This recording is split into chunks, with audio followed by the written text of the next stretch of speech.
تختی نمبر 24 ادغام یرملون. تنوین اور نون ساکن کا قاعدہ نمبر 4.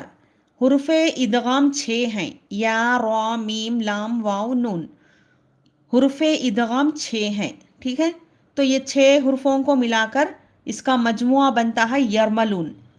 تنوین یا نون ساکن کے بعد حروف یرملون میں سے کوئی حرف آ جائے لام اور را کی صورت میں بغیر غنہ کے ملا کر پڑھیں گے. جیسے مطلب یہ ہے بلا غنہ کے پڑھے جانے والے حروف را اور لام. بلا غنہ مطلب بغیر غنے کے، تو اس کو ادغام تام بھی کہا جاتا ہے. اب یہاں پر دیکھو ادغام را ہے، ادغام لام ہے. ادغام بلا غنہ مطلب یہ دو ایسے حروف ہیں جن کو بغیر غنے کے ملا کر پڑھیں گے.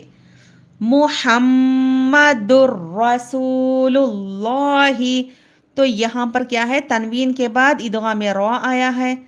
تنوین کے بعد یہاں پر ادغام را، 2 زبر 2 زیر